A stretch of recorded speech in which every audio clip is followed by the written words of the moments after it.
Dan Allah mengajarkan kita baik melalui Al-Quran maupun melalui cara-cara yang lain, mengajari kita atau memberi kita ilmu tentang apa-apa yang kita semula tidak mengetahuinya. 'Allamal insana ma lam ya'lam. Allah mengajarkan manusia apa yang sebelumnya tidak mengetahuinya. Sebagaimana kita alami bersama bahwa ketika kita lahir, kita tidak mengetahui apapun, kemudian kita diberi sarana untuk belajar, yaitu diberi indera, termasuk indera pendengaran, indera penglihatan, dan sistem berpikir yang disebut al-afidah, agar kita bersyukur. Dan kita meyakini bahwa hanya Allah yang memiliki ilmu. Maka kalau kita ingin menuntut ilmu dengan benar, kita mohon kepada Allah dan kita mengikuti cara-cara yang dianjurkan oleh Allah. Bukan hanya kita, para malaikat pun juga tidak mengetahui bila tidak diberi pengetahuan oleh Allah. Dan Allah memotivasi kita untuk menuntut ilmu dengan cara mendoakan kita, dengan cara memberi kita ilmu secara langsung maupun tidak langsung, dan menawarkan pahala yang besar sebagaimana yang disebutkan oleh Rasulullah SAW. Siapapun yang berusaha menuntut ilmu, maka para malaikat akan mendoakannya. Bukan hanya para malaikat saja, tetapi juga makhluk-makhluk yang lain, termasuk ikan yang ada di laut. Wal hitanu fi jawfil ma. Dan Allah kalau memberi ilmu, ada kalanya secara langsung, ada kalanya melalui media, melalui perantara. Secara langsung itu biasanya berupa wahyu untuk tingkat para utusan Allah dan para nabinya, dan yang lain-lain umumnya melalui perantara, terutama melalui guru, dan ada juga yang secara langsung dengan ilham. Tapi kita harus hati-hati dengan ilham. Kadang-kadang kita mendapatkan inspirasi, tapi inspirasi itu bukan ilham dari Allah, tetapi bisikan dari setan. Maka kita harus hati-hati. Dan ada orang yang diberi ilmu tentang yang ghaib, yaitu seorang yang bernama Khadir atau Khidir, ya.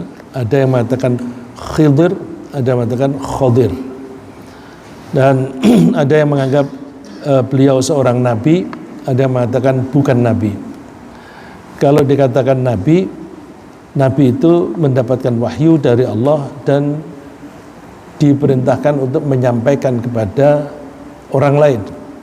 Padahal ilmu yang diberikan oleh Allah kepada Nabi Khidir atau kepada Khadir atau Khidir itu tidak boleh kita ikuti. Bahkan Nabi Musa pun tidak boleh mengikuti ilmu atau ajaran yang disampaikan oleh Khadir. Maka kalau kita tidak boleh mengikuti itu, maka apakah itu berarti beliau adalah seorang nabi? Dan ada yang menyangka bahwa beliau itu manusia atau bukan manusia. Kita tidak tahu. Allah hanya menyebutnya sebagai abd. Fawajada abdan min ibadina. Lalu Musa dan muridnya bertemu dengan seorang hamba di antara hamba-hamba kami. Allah menyebutnya hamba. Biasanya kalau Allah menyebut hamba itu manusia, seperti di surat Al-Isra, subhanalladzi asra bi'abdihi laila. Maha suci Allah yang memberi yang memperjalankan hambanya di waktu malam, disebut abd. Jadi abd itu biasanya manusia, tapi malaikat pun juga hamba-hamba Allah. Kita tidak tahu bahwa Khadir itu manusia atau malaikat. Kalau kita membaca cerita di surat Al-Kahf, beliau bersama dengan Nabi Musa berusaha untuk mendapatkan makanan dari penduduk suatu perkampungan, tetapi tidak ada yang mau menyuguhi mereka. Alhasil mereka tidak mendapatkan makanan. Nah, apakah kalau mereka mengharapkan makanan itu berarti Nabi Khidir berarti Khidir itu manusia atau bukan? Kita tidak tahu. Karena Nabi Ibrahim pernah kedatangan beberapa tamu, disuguhi makanan, tangannya mengambil makanan, tetapi makanan tidak sampai ke mulutnya. Terus mereka mengaku bahwa mereka adalah para malaikat, jadi mereka pura-pura makan saja. Jadi Khidir bisa juga dia pura-pura lapar mengharapkan suguhan. Wallahu a'lam. Ya. Dan ilmu yang diberikan oleh Allah kepada Khidir itu ilmu tentang ghaib. Kembali saya sebutkan yang namanya al-ghaib adalah kebalikan dari asy-syahadah. Asy-syahadah adalah alam yang kita bisa menyaksikan. Kenapa kita bisa menyaksikan? Karena alam itu memiliki dimensi ruang dan dimensi waktu yang sama. Kita bisa melihat apa-apa yang ada di depan kita karena sistem ruangnya sama. Tapi kita tidak bisa melihat apa yang akan terjadi 1 menit yang akan datang atau bahkan yang sudah terjadi 1 menit yang lalu. Masa yang akan datang dan masa yang lalu itu dimensi waktunya beda, maka kita tidak bisa menyaksikan. Jadi alam syahadah itu yang terjadi sekarang ini yang kita bisa menyaksikan. Masa depan adalah ghaib. Nah, ilmu yang dikuasai oleh Khidir itu ilmu tentang ghaib. 3 peristiwa yang Nabi Musa tidak bisa sabar itu ketiga-tiganya mengenai masa depan, ya, mengenai masa yang akan datang. Jadi kita tidak diberi ilmu oleh Allah tentang masa depan. Bahkan Nabi Muhammad pun juga tidak diberi ilmu tentang ghaib. Sebagaimana firman Allah, "Qul la amliku li nafsi naf'an wa la dharran illa ma syaa Allah. Walau kuntu a'lamul ghaiba lastakthartu minal khair. Lastakthartu minal khairi wa ma massani as-su'." Qul, katakan Muhammad, la amliku li nafsi naf'a wa la dharra. Aku tidak menguasai diriku sendiri untuk membuat aku bermanfaat atau membuat celaka. Jadi aku ini dikuasai oleh Allah. Aku tidak bisa membuat diriku baik atau buruk. Tidak, misalnya sehat atau sakit. Ya, kalau Allah membuat saya sakit, ya sakit. Untuk Allah membuat kita sehat, ya sehat. Kita bisa berusaha, tetapi yang membuat sehat adalah Allah. Maka aku tidak memiliki diriku baik hal yang bermanfaat maupun yang menyakitkan illa masya Allah, kecuali kalau Allah menghendaki. Terus diuraikan, walau kuntu a'lamul ghaiba lastakthartu minal khair. Seandainya aku mengetahui yang ghaib, tentu aku bisa memperbanyak hal-hal yang baik. Wa ma massani as-su, dan tidak ada keburukan yang bisa menimpa aku. Jadi ibaratnya seandainya saya ini mengetahui yang ghaib, berarti saya mengetahui yang terjadi di waktu yang akan datang. Kalau saya tahu, misalnya saya melewati Jalan Sudirman. Jalan Sudirman kadang-kadang lengang pada saat-saat tertentu. Misalnya pada saat ada peraturan kendaraan tertentu tidak boleh lewat misalnya, tapi lebih sering macet. Kalau misalnya kita itu tahu bahwa wah ini saat ini kosong, maka saya bisa menentukan lewat sini saja. Tapi seringkali kita menduga bahwa jam segini ini biasanya kosong, karena orang belum berani memasuki daerah situ, karena sekarang masih jamnya peraturan ganjil genap misalnya begitu. Tapi bisa saja salah dugaan kita. Begitu pula ketika kita lewat jalan tol. Kalau kita mengetahui persis apa yang akan terjadi di masa depan, tentu kita bisa memilih mana jalan yang betul-betul kosong saat itu. Ini Rasulullah sendiri tidak bisa. Wa ma massaniya su, tentu aku tidak akan tertimpa keburukan karena sudah mengetahui lebih dulu. Jadi kalau ada orang misalnya peramal bahwa nanti akan muncul pemimpin yang tidak terduga-duga. Saya masih ingat beberapa tahun yang lalu ada kelompok yang menamakan Darul Arqam kemudian berubah menjadi Hawariyun. Mereka membuat terbitan sendiri, kemudian mereka menguraikan akan muncul pemimpin yang tersembunyi, ya. Tapi ternyata tidak terwujud. Nah, itu kan mereka berbicara tentang masa depan. Kok ya sok begitu? Belakangan ini ada yang kita lihat di YouTube misalnya, yang saya lihat nanti yang menjadi presiden adalah siapa begitu.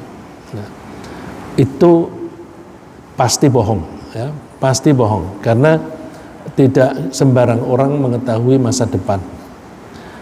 Meskipun begitu, Nabi Muhammad SAW kadang-kadang mengatakan sesuatu yang akan terjadi di masa depan. Misalnya Rasulullah memberikan keterangan mengenai tanda-tanda kiamat. Ada tanda-tanda kecil, ada tanda-tanda besar. Itu kan masa depan. Kalau Rasulullah berbicara mengenai masa depan, itu biasanya berdasarkan wahyu, ya. Jadi Rasulullah tidak mengetahui sendiri tentang masa depan. Kalau beliau mengatakan sesuatu di masa yang akan datang, maka itu berarti beliau mendapatkan wahyu. Wa ma yantiqu 'anil hawa. Muhammad itu tidak berbicara karena keinginannya sendiri. Wa ma yantiqu 'anil hawa in huwa illa wahyu yuha. Yang dia bicarakan hanyalah wahyu yang diwahyukan. Jadi itu tidak bertentangan dengan ayat ini, ya. Ayat ini Rasulullah mengaku tidak mengetahui yang ghaib. Wa ma kuntu a'lamul ghaib. Tetapi kok beliau kadang-kadang berbicara mengenai masa depan. Nah, bukan karena melihat, tetapi karena diberitahu, yaitu dengan wahyu. Nah, jadi kalau kita melihat ada yang berbeda antara ayat satu dengan ayat yang lain, kita mencari pemahaman yang bisa kita terima dua-duanya.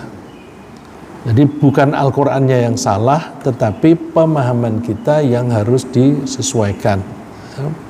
Jadi seperti yang saya katakan tadi, Rasulullah mengatakan bahwa beliau tidak mengetahui yang ghaib. Ghaib itu termasuk masa yang akan datang, termasuk juga masa yang lampau. Yang lampau misalnya Rasulullah bercerita tentang Nabi Yusuf, begitu detail. Yang diceritakan oleh Nabi Muhammad itu tidak hanya lesan yang terucap, tetapi yang ada di dalam hati pun diceritakan oleh Rasulullah. Bagaimana Rasulullah bisa mengetahui isi hati kakak-kakak Nabi Yusuf ketika mereka membuat perencana mau membunuh, yang akhirnya tidak dibunuh tetapi dibuang. beliau bisa menceritakan itu hanya karena dapat wahyu. Sebagaimana yang kita baca di surat Yusuf, itu semuanya adalah wahyu. Ya, jadi kalau ada perbedaan seperti itu, katanya Nabi Muhammad tidak mengetahui yang gaib, tetapi kok cerita detail sekali tentang Nabi Yusuf. Nah, itu karena ceritanya itu wahyu, bukan karena pengetahuan Nabi Muhammad tentang gaib. Kemudian Allah dengan ayat ini tadi, yaitu allamal insana ma lam ya'lam, Allah itu memberi ilmu kepada orang yang Allah kehendaki. Ini sekaligus Allah mendorong kita untuk selalu belajar, karena tidak mungkin kita bisa meningkatkan keimanan kalau kita tidak belajar. Kalau ada orang tidak mau ngaji, saya pernah mendengar seseorang, ngaji itu kan diulang-ulang terus, bosen, aku sudah tahu. Nah, itu sombong dia, karena kita tuh belajar itu tidak bisa sekaligus banyak. Misalnya kita itu belajar itu mesti melalui indera kita, baik melalui mata, penglihatan maupun melalui pendengaran. Baru kemudian kita olah di akal kita yang secara biologis di otak kita. Itu prosesnya. Tapi apakah kita itu pasti bisa menangkap ilmu yang disuguhkan? Misalnya saya membaca satu ayat, apakah kita yakin bahwa kita memahami satu ayat itu secara utuh 100%? Jangankan ayat Al-Quran. Ada suatu saat saya berada di Austria, saya disuruh pergi ke suatu kota namanya Graz, karena banyak mahasiswa Indonesia, sebenarnya mereka banyak dosen-dosen yang mengambil doktor di kota Graz. Saya tidak tahu nama universitasnya. Kemudian mereka dikumpulkan, saya diminta untuk memberikan ceramah. Semula rencana 1 jam, tapi karena mereka datang pada terlambat menjelang maghrib, akhirnya nggak sampai 1 jam. Ada yang menyeletuk begini, saya kira kita kalau membaca Al-Quran harus kritis. Saya menangkap kritis itu ada 2 arti. Kritis yang arti pertama, kita ketika membaca harus langsung kita pikirkan pemahamannya bagaimana dan sebagainya. Tapi kritis yang satu, bahwa kalau kita membaca satu statement, misalnya ayat Al-Quran, kemudian kita menilai bahwa statement itu salah, kita harus berani mengatakan ini salah. Jadi kalau menurut dia, ketika saya bilang, oh iya mas, kita harus kritis, karena kalau kita membaca Al-Quran tanpa mengetahui artinya, itu sedikit manfaat yang bisa kita peroleh. Kita hanya mendapatkan pahala, tetapi keilmuan kita tidak dapat. Dia bilang, bukan itu maksud saya. Maksud saya kalau salah kita harus berani mengatakan ini salah. Saya bilang, hati-hati mas, hati-hati mas. Kamu ambil dokter bidang apa? Biologi. Kemudian yang lain saya tanya, kamu ambil dokter bidang apa? Asuransi. Tolong mas, yang di asuransi, bikin satu kalimat saja yang ada muatan asuransi, nanti dia paham benar apa enggak. Dia mengatakan, kalau kamu ingin mendapatkan klaim yang besar, kamu harus membayar premi yang besar. Paham kamu? 100%? Enggak. 50%? Enggak. Ya. Coba di antara kita, Kita menganggap, kita paham nggak dengan kalimat itu? Kalau kamu ingin mendapatkan klaim yang besar, maka kamu harus membayar premi yang besar. Ada dua kata besar. Besarnya yang premi dan klaim sama nggak? Tidak sama. Tidak sama. Berapa persen? Premi itu berapa persen dari klaim yang nanti bisa diminta? Nggak tahu. Karena dia tidak mempelajari misalnya ilmu tentang aktuaria. Nah, kalau nggak tahu aktuaria, nggak tahu. Dan mempelajari aktuaria itu juga tidak gampang. Jadi 50% enggak, 25 enggak. Nah, coba. Terus saya tanya, Mas, berani nggak kamu mengakui bahwa kamu ahli asuransi? Dia sedang mengambil doctoral degree. Berani nggak kamu mengatakan bahwa kamu ahli asuransi? Ya enggak lah. Terus dia mengakui tidak ahli asuransi. Kamu saja mengakui 50% saja nggak ada. Mana lebih pinter dia dan Allah? Ketika Allah membuat satu statement, di belakang statement itu ada latar belakang tentang pengetahuan Allah yang luas sekali.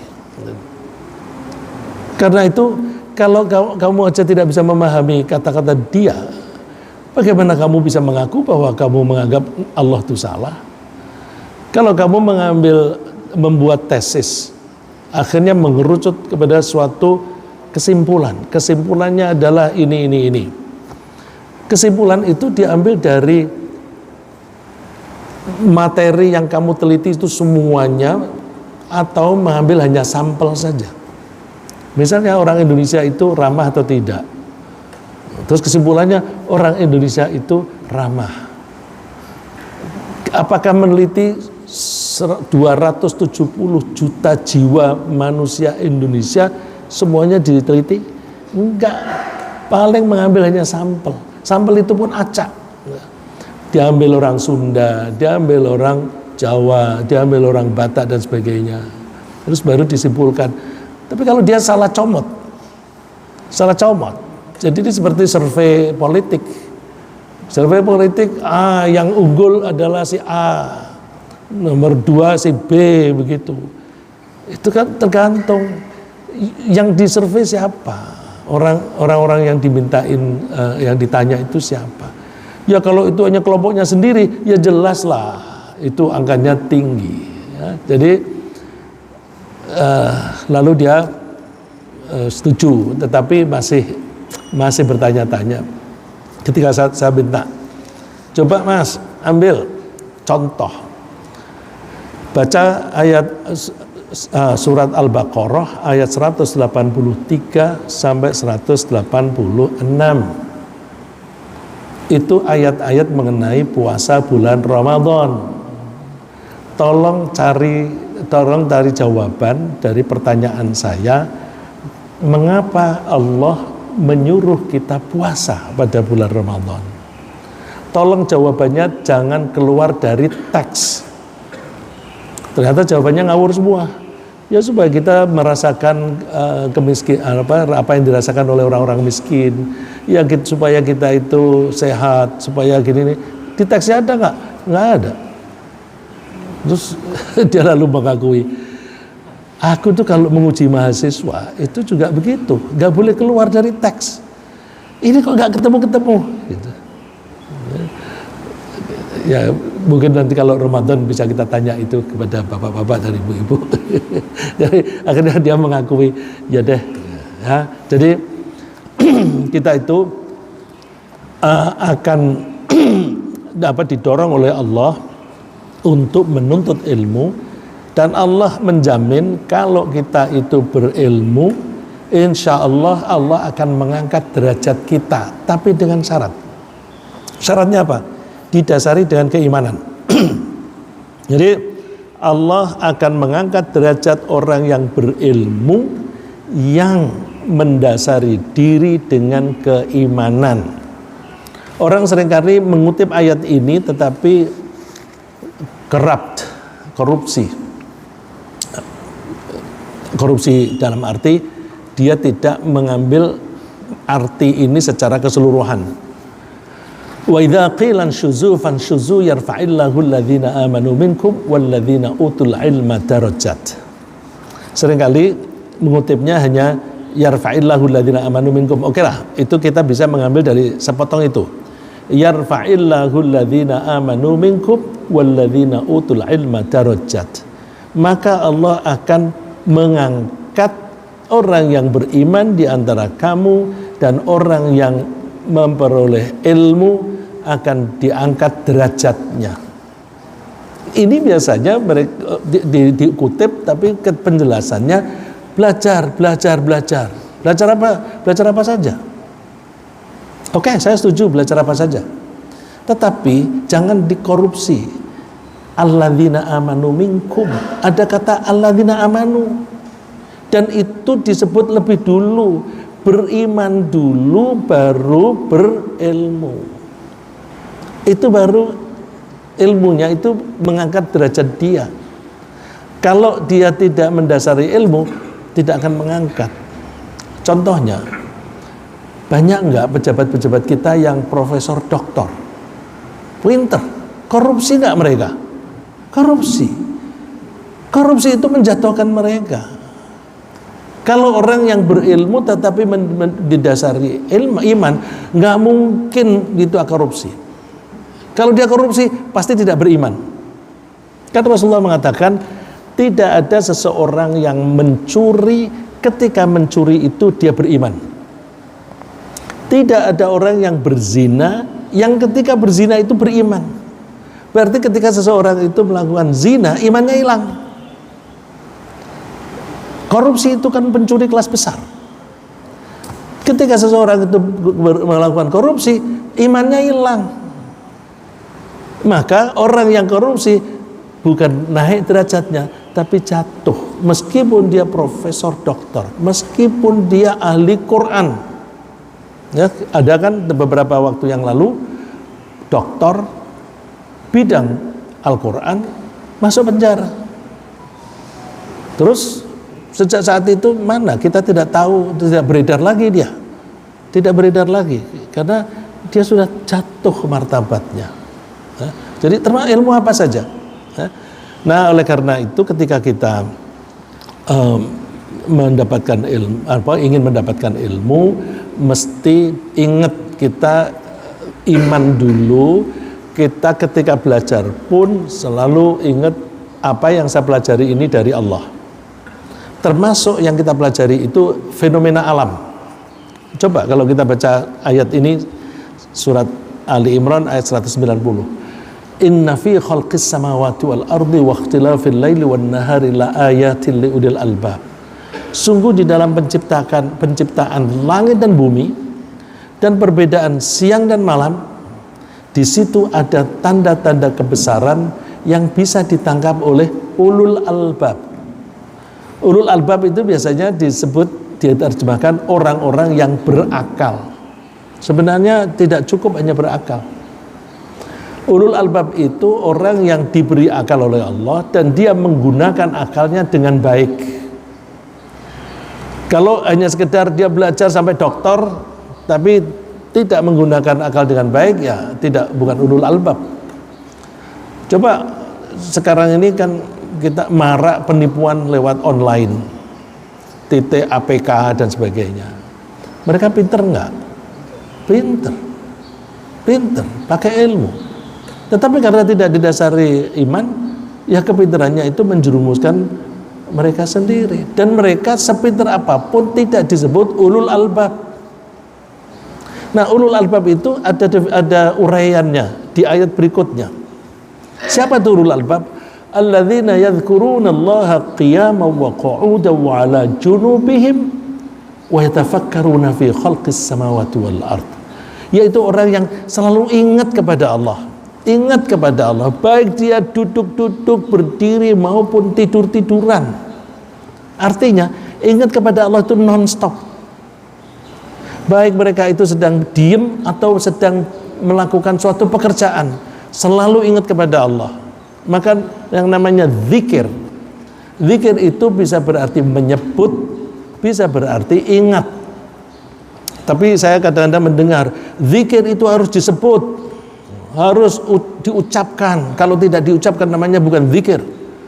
Gimana kalau kita mengartikan misalnya ketika kamu sudah menyelesaikan sholat Jum'ah, fa idza qudiyatis sholatu fantashiru fil ardi wabtaghu min fadlillahi wadhkurullaha katsira. Ketika kamu sudah selesai sholat Jumat, bertebaranlah di muka bumi dan carilah karunia Allah, termasuk cari rezeki sambil wadhkurullah, ingat kepada Allah. Kalau kita bekerja sambil subhanallah, subhanallah, bagaimana reaksi orang? Ketika kita kita penjual, kemudian ada pembeli yang menawar, Pak ini boleh nggak 100.000? Subhanallah, nggak boleh Pak. Boleh nggak saya tambahin 5.000 dah? Subhanallah, nggak boleh Pak. Malah aneh tuh.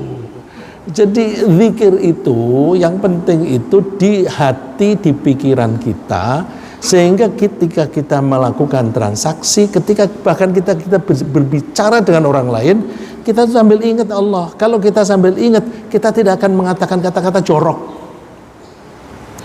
Ketika kita bercanda dengan istri kita, nggak akan ada kata-kata jorok dan sebagainya. Karena apa? Selalu ingat kepada Allah. Jadi zikir itu tidak terbatas pada ucapan, tapi juga apa yang ada di dalam pikiran dan ada yang di hati. Coba kita tanya. Saya senang sekali ada teman yang datang karena waktunya sulit. Dokter Ibnu ini ahli bedah saraf. Kalau lagi operasi, subhanallah, subhanallah, ambil gunting, subhanallah, subhanallah, gimana itu? Yang penting pikirannya begitu.